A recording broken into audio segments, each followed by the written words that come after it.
भूत महल, दिल्ली का भोली भटियारी महल। भारत की राजधानी दिल्ली में एक ऐसा महल है जिसे लोग भूतिया मानते हैं। भोली भटियारी का महल, जो कि दिल्ली के सेंट्रल रिज फॉरेस्ट एरिया में मौजूद है। कई लोगों ने वहां अजीबोगरीब चीजें एक्सपीरियंस की हैं। कई लोगों ने वहां एक सफेद साड़ी पहने एक अजीब सी दिखने वाली औरत को देखा है, बल्कि कुछ लोगों ने अजीब सी काली परछाइयों को भी देखा है। कभी किसी के चीखने की आवाजें, तो कभी हवा का एकदम से रुक जाना, जिससे कई लोगों को वहां सांस लेने में तकलीफ भी हुई है। कई लोग मानते हैं कि यहां एक रानी की आत्मा भटकती है। भोली भटियारी के महल के सिक्योरिटी के लिए भी वहां आज तक कभी कोई भी गार्ड रात में टिक नहीं पाया है। रोज शाम होते ही वहां पुलिस बैरिकेडिंग करना शुरू कर देती है। किसी का भी वहां अंधेरा होने के बाद जाना मना है।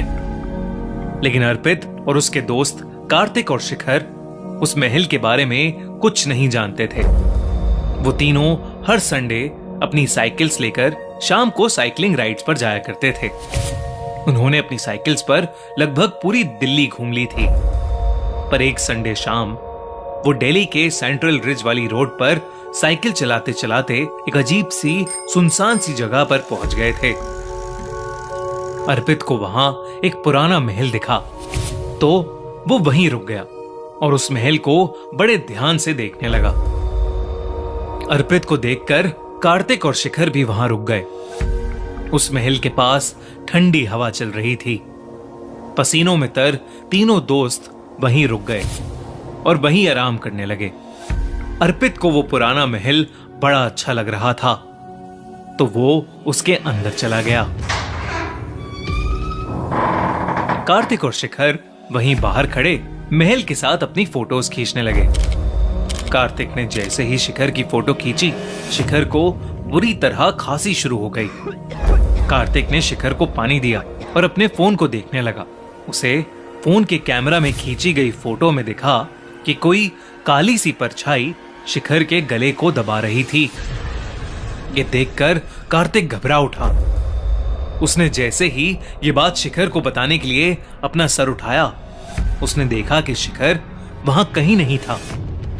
तभी कार्तिक को महल के अंदर से अर्पित के चीखने की आवाज आई। कार्तिक भागा भागा महल के अंदर चला गया।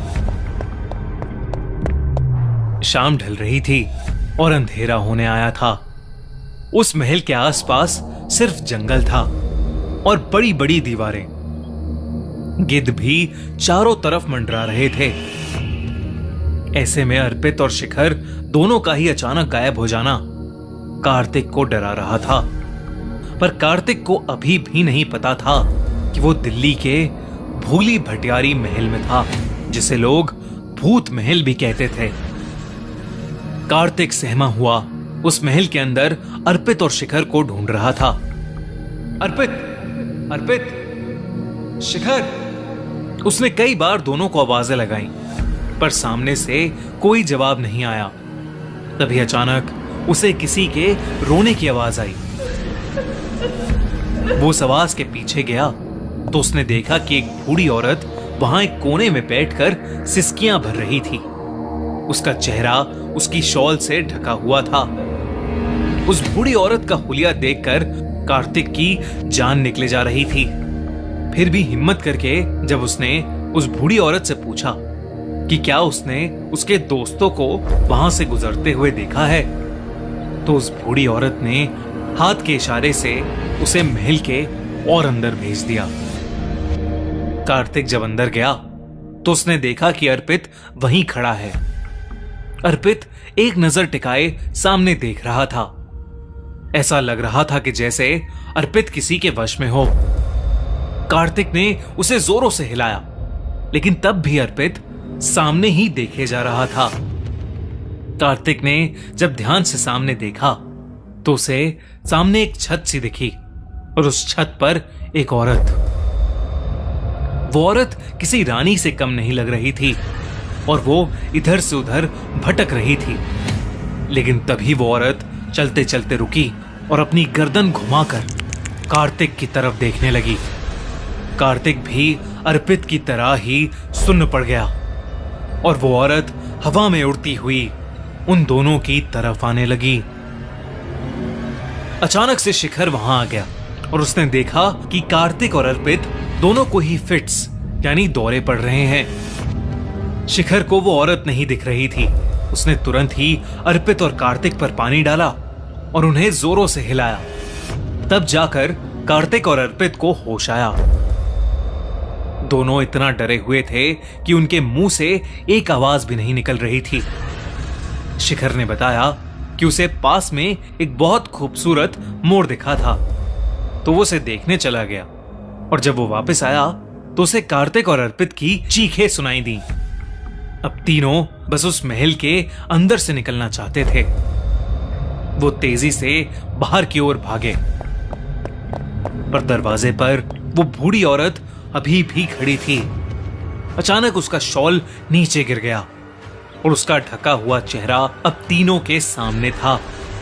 बूढ़ी औरत किसी चुड़ैल की तरह दिख रही थी।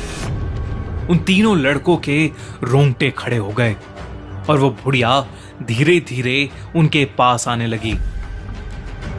वो तीनों लड़के डरकर पीछे मुड़े तो वो रानी जैसी दिखने वाली औरत भी उनके करीब आ रही थी। तीनों मदद के लिए जोरों से चिल्लाने लगे। बाहर पुलिस वाले जब बैरिकेडिंग के लिए आए तो उन्हें 3 साइकिल बाहर खड़ी हुई दिखी। वो समझ गए कि अंदर जरूर कोई है और उन्होंने तुरंत महल के अंदर जाकर चेक किया। तीनों लड़के महल के दरवाजे के पास बेहोश पड़े थे और उनके शरीर बुरी तरह तप रहे थे। उन्हें फौरन पास के हॉस्पिटल भेजा गया। जब उन्हें होश आया तो उन्हें कुछ भी याद नहीं था कि उस बूढ़ी औरत को देखने के बाद उनके साथ क्या हुआ। कहानियों की माने तो शायद वो रानी जैसी दिखने वाली औरत फिरोज शाह तुगलक की रानी थी, जिसे राजा ने उस महल में नजरबंद कर दिया था। और वो बूढ़ी औरत शायद एक औरत थी जो रास्ता भटक कर इस महल में पनाह लेने आई थी। कहते हैं दोनों ने ही इस महल के अंदर अपना दम तोड़ दिया था। और हां, आपको क्या लगता है, क्या आप भूली भटियारी के महल में जाना चाहेंगे? हमें कमेंट्स में जरूर बताएं।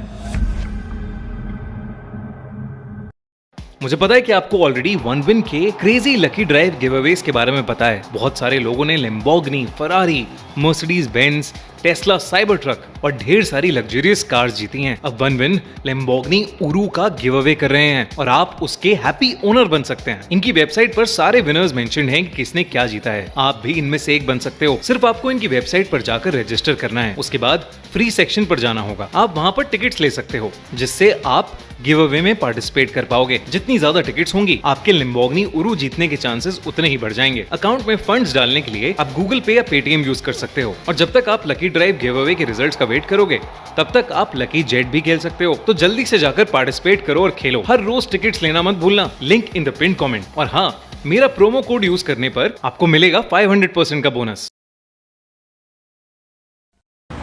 एक पॉपुलर फैशन इंस्टीट्यूट के फेस्ट की कल्चरल नाइट चल रही थी। कॉलेज स्टूडेंट्स को ड्रॉप पिकअप करने के लिए वहां ऑटो वालों का जाम लगा हुआ था। उन्हीं में से एक ऑटो रिक्शा ऋषि का भी था। किसी नॉर्मल दिन पर अपनी ऑटो लेकर वो रात 10 बजे तक घर लौट जाता था, लेकिन उस दिन उसे लौटे हुए रात के 1 बज चुके थे। ऋषि अपनी ऑटो लेकर उस कॉलेज से निकला तो रोड के ठीक सामने उसे एक बड़ा सा जंगल दिखा। उस जंगल का नाम था संजय वन और वो देखने में बहुत ही ज्यादा डरावना लग रहा था। ट्रैफिक से बचने के लिए ऋषि ने एक लेफ्ट कट लिया। उसने अनुमान लगाया कि वो लेफ्ट कट जरूर मेन रोड की तरफ ही जाता होगा। उस घने और डरावने जंगल के ठीक बगल में ऑटो चलाते हुए ऋषि को थोड़ा डर लग रहा था। अपना ध्यान जंगल से हटाने के लिए उसने अपने ऑटो में रेडियो ऑन कर दिया। पहले तो रेडियो ठीक से चला, लेकिन कुछ ही पलों में उस रेडियो में अजीब सी डिस्टरबेंस आने लगी। फिर एकदम से किसी औरत के कुछ बोलने की आवाज आई तो ऋषि ने घबराकर वो रेडियो ऑफ ही कर दिया। घबराए हुए ऋषि की नजर बार बार उस घने और भयानक जंगल की तरफ जा रही थी। तेज हवा की वजह से जंगल के पेड़ जोर से हिल रहे थे। ऐसा लग रहा था कि शायद कोई तूफान आने वाला है। तभी अचानक से ऋषि को जंगल के अंदर से एक लाल रोशनी दिखाई दी। वो चमकती रोशनी बार बार उसे दिख रही थी। ऋषि को कुछ समझ नहीं आ रहा था। वो बस अपना ऑटो सीधा सीधा चलाए जा रहा था। तभी उसकी ऑटो के सामने एक ट्रैफिक पुलिस वाला पता नहीं कहां से आ गया और उसने ऋषि को ऑटो रोकने के लिए हाथ दिया। लेकिन ऋषि की ऑटो की स्पीड बहुत तेज थी और वो टाइम पर ऑटो नहीं रोक पाया। ऋषि का ऑटो उस ट्रैफिक पुलिस वाले के अंदर से आर पार हो गया।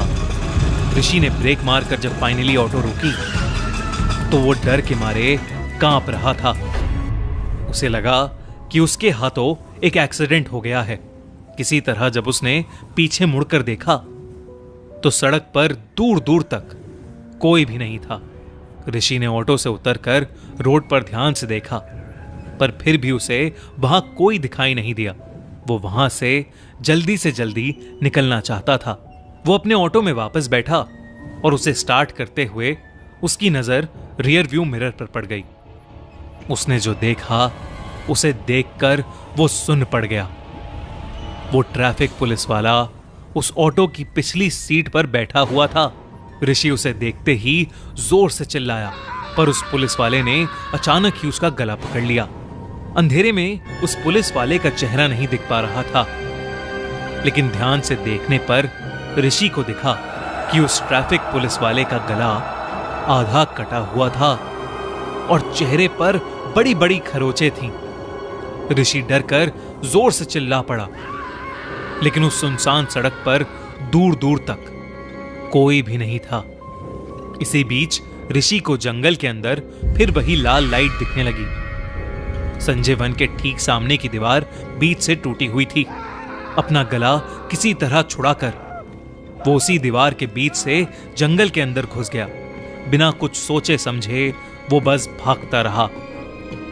कुछ देर बाद जब वो रुका तो उसने देखा कि वो जंगल के बहुत अंदर आ चुका था। चारों तरफ बस घने पेड़ होने की वजह से उसे बाहर जाने का रास्ता भी नहीं दिख रहा था। तभी ऋषि को दूर से आती हुई एक आवाज सुनाई दी। वो आवाज किसी रेडियो की डिस्टरबेंस की तरह थी। ऋषि उसी आवाज की तरफ और आगे बढ़ा तो उसे अब उस डिस्टरबेंस के बीच में एक औरत की आवाज भी आ रही थी। ऋषि को अपने कानों पर यकीन नहीं हो रहा था, क्योंकि यह आवाज बिल्कुल उसके ऑटो के रेडियो जैसी ही थी। ऋषि उस आवाज के और नजदीक गया तो उसे वो लाल रोशनी दिखी। वो रोशनी एक औरत की आंख से आ रही थी। एक औरत जो अपने हाथों में एक पुराना सा रेडियो लिए पेड़ के ऊपर बैठी रो रही थी। ऋषि उसे देखकर बहुत ज्यादा डर गया। उसने सोचा कि वहां से चुपचाप चले जाना ही बेहतर है, लेकिन तभी उसका पैर जंगल की एक सूखी टहनी पर पड़ गया और टहनी टूटने की आवाज पूरे जंगल में गूंज उठी। उस आवाज को सुनते ही उस औरत की नजरें सीधा ऋषि पर पड़ी और उसका चेहरा देखकर ऋषि की रूह कांप गई। उसके चेहरे पर भी बहुत सारे कट्स लगे हुए थे और उसकी आंखें खून सी लाल चमक रही थीं। वो चीखती हुई सीधा उस पेड़ से नीचे कूद आई। ऋषि ये देखते ही वहां से उल्टे कदम भागने लगा और वो चुड़ैल भी उसके पीछे जानवर की तरह भाग रही थी। भागते भागते ऋषि को बाहर एक बिल्डिंग दिखाई दी। वो उसी की तरफ बस भागता रहा। करीबन 1.5-2 किलोमीटर भागने के बाद वो उस बिल्डिंग के नजदीक आ गया। वहां पर एक पुलिस स्टेशन था। हाफता हुआ ऋषि जब वहां पहुंचा तो वो ढंग से अपने साथ हुआ हादसा बता भी नहीं पा रहा था। जैसे तैसे करके ऋषि ने उन पुलिस वालों को अपने साथ हुआ हादसा बताया। लेकिन हैरानी की बात तो यह थी कि वो पुलिस वाले इस बात को सुनकर बिल्कुल भी हैरान नहीं हुए, बल्कि उन्होंने ऋषि से कहा कि वो खुशकिस्मत है जो जिंदा बच गया। उनमें से एक बूढ़े पुलिस वाले ने उसे बताया कि करीबन 10 साल पहले बाइक पर एक लड़का और एक लड़की एक पुलिस वाले से कुछ बदतमीजी करके बहुत तेज स्पीड में उसी रोड पर जा रहे थे। उनके पीछे वही पुलिस ऑफिसर पड़ गया। पीछा करते करते वो लोग संजय वन के पास पहुंच गए और जब उस लड़के ने बाइक रोकी तो पुलिस वाले ने उसे कड़ी सजा दिलवाने का वादा किया। उस लड़के ने शायद पी रखी थी और इसीलिए अपना होश गवाकर उसने पुलिस वाले की गर्दन पर अपनी बाइक की चाबी गड़ा दी। उस पुलिस वाले की गर्दन पर एक गहरा कट लग गया और उसकी गर्दन से बहुत सारा खून बहने लगा, जिसकी वजह से वो पुलिस वाला अधमरा सा हो गया। पुलिस वाले को ऐसी हालत में देख वो लड़का सिटपिटा गया और उस लड़की को छोड़कर वहां से अपनी बाइक पर भाग गया। उस लड़की के हाथ में सिर्फ उसका एक पुराना रेडियो था। उस रात उस लड़की का क्या हुआ ये कोई नहीं जानता, पर आज भी कहते हैं कि उस पुलिस वाले और लड़की की आत्मा उसी जगह पर भटकती रहती है। फिर ये सब सुनकर ऋषि के पैरों तले जमीन खिसक गई। उसने शुक्र मनाया कि वो बाल बाल बच गया और उसने तय किया कि वो अब कभी भी संजय वन के आसपास भी नहीं भटकेगा। Haunted office, Karkardooma court. Nikhil एक बहुत ही रेप्यूटेड लॉयर था। अपनी 7 साल की प्रैक्टिस में वो आज तक एक भी केस नहीं हारा था और अपने फ्लॉलेस रिकॉर्ड पर उसे बहुत नाज भी था। अभी हाल ही में उसने कड़कड़डूमा कोर्ट में केसेस लड़ना शुरू किया था और वहां पर भी उसने अपने लिए एक अच्छा नाम कमा लिया था। कड़कड़डूमा कोर्ट का ऑफिस पूरे दिन लॉयर्स और क्लाइंट्स की हलचल से भरा रहता था। वहां हर कोई बस अपने काम में मग्न होता था, पर एक दिन किसी केस में बहुत बिजी होने की वजह से निखिल अपने ऑफिस का कुछ काम करना भूल गया। वो काम अगले दिन के केस के लिए बहुत इंपॉर्टेंट था, इसलिए निखिल ने डिसाइड किया कि वो रात में ऑफिस में रुककर बचा हुआ काम कंप्लीट कर लेगा। शाम को जब पीएन ऑफिस को लॉक करने आया तो उसने निखिल को कंप्यूटर स्क्रीन के सामने बैठा देखा। वो तेजी से निखिल के पास गया और उससे कहने लगा, अरे साहब, आप अभी तक घर क्यों नहीं गए? कल सुबह कर लीजिएगा काम। निखिल काम में बहुत बिजी था, इसलिए उसने पीएन की बात को इग्नोर कर दिया। लेकिन वो पीएन फिर से निखिल को जाने के लिए कहने लगा, पर इस बार उसने कुछ बहुत ही अजीब सा कहा। साहब, ये कोई मामूली जगह नहीं है, रात को यहां कोई भी नहीं रुकता। निखिल वैसे ही बहुत स्ट्रेस में था। उसने फ्रस्ट्रेट होकर पीएन को डांट लगा दी और वहां से उसे भगा दिया। पीएन डर कर वहां से चला गया और निखिल अपने काम पर वापस लग गया। निखिल के काम करते करते उसके लेफ्ट साइड वाले कंप्यूटर की स्क्रीन खुद से ऑन हो गई। निखिल को थोड़ा अजीब लगा और उसने उस कंप्यूटर का प्लग नीचे से ऑफ कर दिया और फिर से काम पर लग गया। पर कुछ सेकंड्स बाद कुछ ऐसा हुआ जो शायद निखिल ने कभी सोचा भी नहीं होगा। उसके साथ वाली चेयर खुद से पीछे हुई और फिर वापस अंदर आई, मानो जैसे कोई चेयर को पीछे खींचकर उस पर बैठा हो। और उसके देखते ही देखते उसके बगल वाली कंप्यूटर स्क्रीन फिर से ऑन हो गई। निखिल कुछ समझ पाता कि इतने में ही उस कंप्यूटर के कीबोर्ड के बटन्स खुद दबने लगे, मानो कोई उस कंप्यूटर को यूज कर रहा हो। निखिल तुरंत अपनी कुर्सी से उठ गया और उसने साथ वाली चेयर को धक्का मारा और कीबोर्ड की आवाज आनी बंद हो गई। तभी निखिल के ठीक पीछे से कोई गुजरा। निखिल पीछे मुड़ा, पर वहां कोई था नहीं। निखिल वापस घूमा तो उसके सामने रखी चेयर धीरे धीरे उसके करीब आने लगी, जैसे कोई उस पर बैठा उसे रोल करके निखिल के पास ला रहा हो। निखिल के पैर वहीं जम से गए थे। वो चेयर रोल होती हुई निखिल के पैरों के पास आकर रुक गई। निखिल के पसीने छूटने लगे। वो अब वहां से भागना चाहता था। हिम्मत करके उसने जैसे ही अपना पहला कदम पीछे रखा, उसे ऐसा लगा कि जैसे उसकी टांग को किसी ने पकड़ लिया है। निखिल जोर से चीखा और जमीन पर गिर गया। अब पूरे ऑफिस की लाइट्स फ्लिकर करने लगी थीं और सभी कंप्यूटर स्क्रीन्स खुद से ऑन ऑफ होने लगे। निखिल डरा हुआ जमीन से उठा और ऑफिस के बाहर भागने लगा कि तभी उसके सामने ऑफिस की चेयर्स, कीबोर्ड्स हवा में उड़ने लगे और इधर उधर गिरने लगे। ऐसा लग रहा था कि मानो उस ऑफिस के अंदर कोई तूफान आ गया हो। यह सब देखकर निखिल के डर के मारे आंसू छूट गए थे। उसे यह सब एक बुरे सपने की तरह लग रहा था। उसने डर के मारे अपनी आंखें बंद कर लीं कि तभी उसे बंद आंखों में एक सफेद रंग की तेज रोशनी दिखी।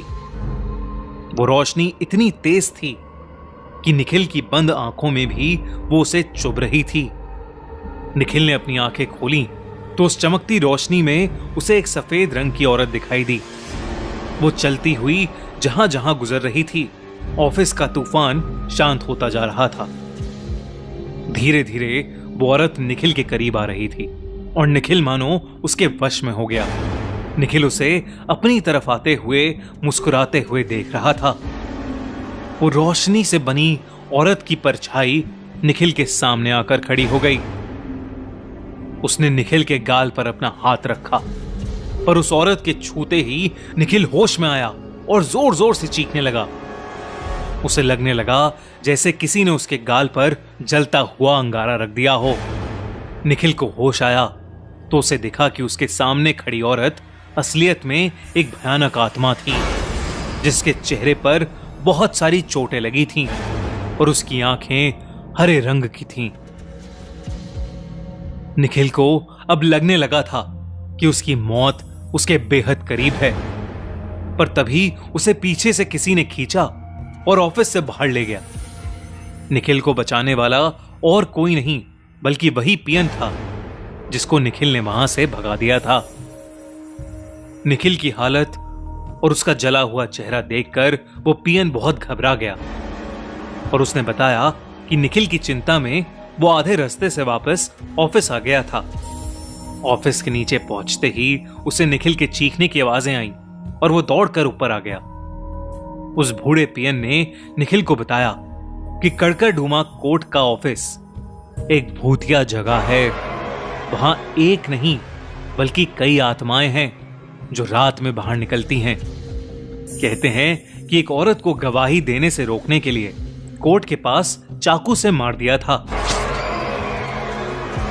तब से उस औरत की आत्मा भी वहीं भटकती है।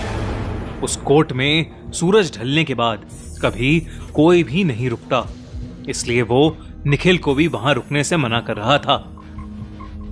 ये सब सुनकर निखिल की रूह कांप गई। उस दिन के बाद से निखिल ने कुछ दिनों के लिए ऑफिस से छुट्टी ले ली। उसके चेहरे का घाव तो भर गया, पर उस रात जो घाव उसके दिल और दिमाग पर आए वो शायद कभी ठीक नहीं हो पाएंगे। दोस्तों, कड़कड़ढूमा कोर्ट के ऑफिस के बारे में काफी सारे न्यूज चैनल्स ने भी रिपोर्ट किया है कि वो हॉन्टेड है। ये वीडियो क्लिप जो आप देख रहे हैं, ये ऐसे ही एक न्यूज प्लेटफॉर्म अमर उजाला ने अपनी ऑडियंस के साथ शेयर की थी। है ना ये क्लिप दिल दहला देने वाली? क्या आप ऐसे ऑफिस में काम कर सकते हैं? इंडिया की कैपिटल दिल्ली में इतिहास के कई राज छुपे हैं। उन्हीं में से एक है अग्रसेन की बावली।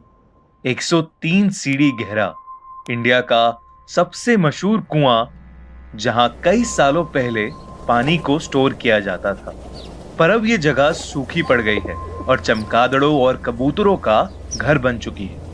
आमिर खान की फिल्म पीके की शूट के बाद यह जगह काफी पॉपुलर हो गई और काफी टूरिस्ट्स बावली देखने जाते हैं। हालांकि कई लोग ऐसे भी हैं जो अग्रसेन की बावली को हॉन्टेड मानते हैं और यहां जाने की सलाह किसी को नहीं देते। उन्हीं में से एक है आकाश, जो एक बॉलीवुड फिल्म की प्रोडक्शन संभाल रहा था और शूट से पहले ये जगह देखने आया था। क्योंकि 6 बजे ये जगह पब्लिक के लिए बंद हो जाती है, आकाश दिल्ली अथॉरिटीज की स्पेशल परमिशन लेकर 2003 की एक रात अपने एक कैमरामैन के साथ इस जगह का मुआयना करने यहाँ आया। अग्रसेन की बावली में एक अजीब सी शांति थी और दूर दूर तक वहां कोई नहीं था।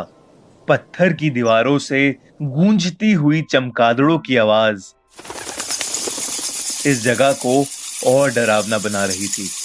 बावली के निचले हिस्से में बहुत अंधेरा था, पर आकाश ने कैमरामैन को बोला कि शूट के लिए जरूरी है कि हर एंगल से उस बावली की फोटो ली जाए, और इसीलिए उन दोनों ने बावली में और नीचे जाने का सोचा।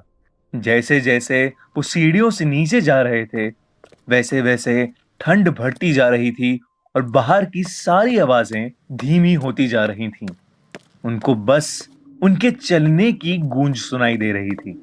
अचानक आकाश को लगा कि बावली के अंदर के झरोखे से कोई एक साइड से दूसरी साइड भागा। उसे 1 सेकंड के लिए यह अजीब लगा, पर उसने सोचा कि शायद ये उसका वहम है, और वो अपने कैमरामैन को बिना कुछ बोले और नीचे उतरने लगा। एकदम नीचे पहुंचकर जब कैमरामैन बावली की अलग अलग फोटोज ले रहा था, तब अचानक एक फोटो खींचने पे उसे ऐसा लगा कि कोई भूतनी उसके सामने खड़ी है। उसके हाथ से कैमरा नीचे गिर गया और टूट गया। जब कैमरामैन ने आकाश को ये बात बताई, तब आकाश थोड़ा घबरा गया। उसे लगने लगा कि बावली में अब ज्यादा देर रुकना ठीक नहीं है, पर क्योंकि कैमरा टूट गया था तो उसने फोन में एक आध फोटोज लेकर वहां से जल्दी से निकलने का तय किया।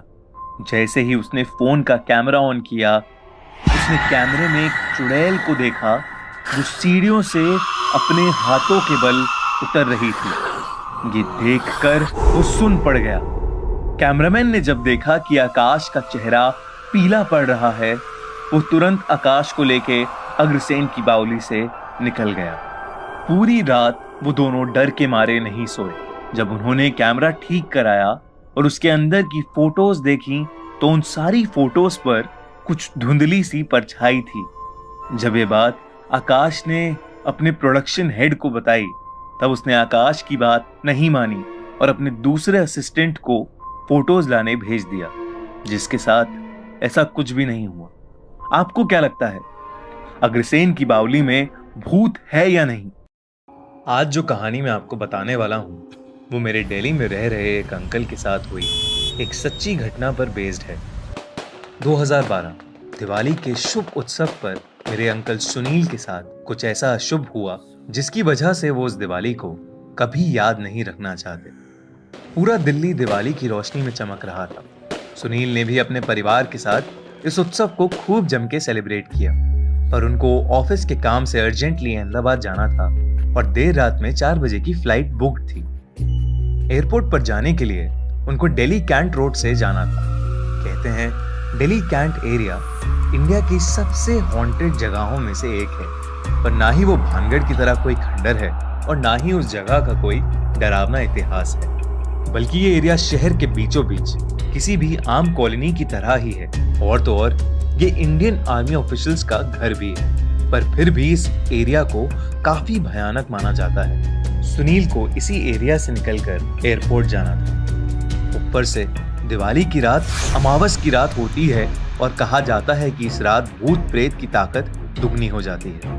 पर सुनील का इस रास्ते पर काफी आना जाना था और उन्होंने कभी ऐसा कुछ महसूस नहीं किया जिससे उन्हें डर लगे। रात के 2 बज रहे थे जब सुनील अपनी वाइफ को लेकर टैक्सी में एयरपोर्ट की ओर निकले। दिल्ली कैंट रोड के आते ही कुछ ही देर में सुनील को रोड के कोने पर खड़ी सफेद साड़ी में एक औरत दिखी जो अपने हाथ के इशारे से लिफ्ट मांग रही थी। सुनील ने सोचा कि इतनी देर रात ये औरत इस सुनसान रास्ते पर क्यों खड़ी है, और उन्होंने ड्राइवर को गाड़ी रोकने के लिए बोला।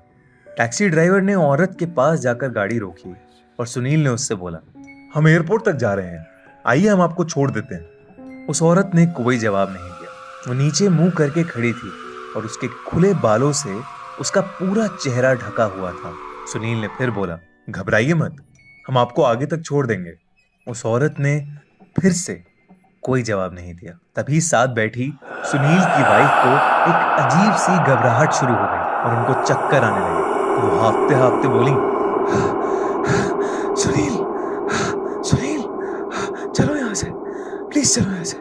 सुनील ने बगल में देखा तो उनकी वाइफ का चेहरा सफेद पड़ गया था। उन्हें अब लगा कि जरूर कुछ गड़बड़ है और उन्होंने ड्राइवर को गाड़ी स्टार्ट करने के लिए बोला। और वो ड्राइवर उस औरत की तरफ देख रहा था और उसे किसी चीज का कोई होश नहीं था। तभी उस औरत ने अपना मुंह उठा के सुनील को देखा। सुनील ने उस औरत का भयानक चेहरा देखते ही ड्राइवर को जोर से हिलाया और चीखा, ड्राइवर गाड़ी भगा। ड्राइवर होश में आया और उसने तेजी से गाड़ी को आगे भगाया। खिड़की के बाहर वही औरत गाड़ी के साथ हवा में भाग रही थी। सुनील ये देख के बहुत ही ज्यादा डर गए थे और बुरी तरह पसीने पसीने हो गए थे। सुनील की गाड़ी की स्पीड 100 किलोमीटर पर आवर से ऊपर होगी, लेकिन वो उनका पीछा ही नहीं छोड़ रही थी। दिल्ली कैंट से बाहर निकलते ही उनकी गाड़ी का एक्सीडेंट हो गया। सुनील की आंख अगले दिन हॉस्पिटल में खुली। उनको मालूम हुआ कि उनकी वाइफ कोमा में चली गई है और उस ड्राइवर की एक्सीडेंट होते ही मौत हो गई थी। करीब 4 महीने बाद उनकी वाइफ कोमा से बाहर निकली और अब दोनों ने वापस अपनी नॉर्मल जिंदगी जीना शुरू करा है। मगर उस दिन से लेकर आज तक सुनील दिवाली नहीं मनाते और उस दिल्ली कैंट वाले रास्ते के आसपास भी नहीं भटकते। ये कहानी 17 साल के जिगर नाम के एक लड़के के साथ हुए एक हादसे की है। बहुत मेहनतों के बाद जिगर का एडमिशन दिल्ली यूनिवर्सिटी के कॉलेज में हो गया था और वो बहुत खुश था। वो पहली बार अपने गांव से दिल्ली शहर में आया था और उसके लिए वहां सब कुछ नया नया था। जिगर पढ़ाई में तो तेज था, पर क्योंकि वो एक हिंदी मीडियम स्कूल से था, उसकी इंग्लिश काफी कमजोर थी। प्रोफेसर्स कॉलेज में जो भी पढ़ाते थे वो अपने फोन में उसका ऑडियो रिकॉर्ड कर लेता था और यू डिक्शनरी ऐप से इंग्लिश ऑडियो को हिंदी वॉइस में सुनकर मुश्किल से मुश्किल इंग्लिश वर्ड समझ जाता था। धीरे धीरे उसकी इंग्लिश भी काफी बेहतर होने लगी। जिगर अक्सर लाइब्रेरी में बैठा पढ़ता रहता था, पर एक दिन जब वो लाइब्रेरी की शेल्फ से एक किताब ले रहा था, तब अचानक उसे शेल्फ की दूसरी ओर एक डरावना सा चेहरा दिखा, जिसे देखते ही वो चिल्ला उठा और उसके हाथ से वो किताब गिर गई। जिगर की चीख सुनकर एक लड़की उसके पास आई और उसने पूछा अगर वो ठीक है कि नहीं। जिगर ने जब पीछे मुड़कर देखा तो मानो उसकी सिट्टी पिट्टी गुम हो गई। वो लड़की बेहद सुंदर थी और जिगर उसको देखते ही मंत्रमुग्ध हो गया था। उस लड़की ने जिगर से फिर पूछा कि वो ठीक है कि नहीं। जिगर ने हाँ में अपनी गर्दन हिलाई और फिर उन दोनों की बातें शुरू हो गईं। वो दोनों रोज रोज लाइब्रेरी में मिलने लगे और एक दूसरे के साथ पढ़ने लगे। जिगर को वो लड़की काफी पसंद आने लगी, पर एक दिन अचानक वो लड़की गायब हो गई। कुछ दिन तक जब वो लड़की लाइब्रेरी में नहीं आई, तब जिगर ने पूरा कॉलेज छान मारा, पर वो कहीं नहीं थी। इनफैक्ट उस नाम की कोई लड़की उस कॉलेज में पढ़ती ही नहीं थी। ये मालूम होने पर वो सीधा लाइब्रेरियन के पास गया और उसने उससे पूछा कि वो जो लड़की उसके साथ रोज पढ़ती थी उसका क्या नाम है और वो कहाँ मिलेगी। तब उस लाइब्रेरियन ने उसे बताया कि उसने कभी भी जिगर को किसी लड़की के साथ बैठे नहीं देखा। ये सुनकर जिगर के होश उड़ गए। तभी उसे उस लड़की की पुकार सुनाई दी, वो आवाज लाइब्रेरी के उसी कोने से आ रही थी जहां वो लड़की उसे पहली बार मिली थी। वहां वो लड़की शेल्फ की तरफ मुंह करके खड़ी थी। जिगर ने उससे पूछा तुम कौन हो। उस लड़की ने कोई जवाब नहीं दिया। जिगर डरता हुआ उसके थोड़ा और पास गया और उसने पूछा कौन हो तुम। तभी उस लड़की ने जिगर को पीछे मुड़कर देखा। वो चेहरा एक चुड़ैल का चेहरा था, जिसे देखते ही जिगर बेहोश हो गया। उस दिन के बाद से जिगर ने लाइब्रेरी जाना छोड़ दिया। उसे यकीन हो गया था कि उस लाइब्रेरी में उस लड़की का भूत है। उसने स्पेशल रिक्वेस्ट पर अपना कॉलेज तो चेंज करा लिया, पर उस लड़की के चेहरे को वो शायद ही कभी भूल पाएगा।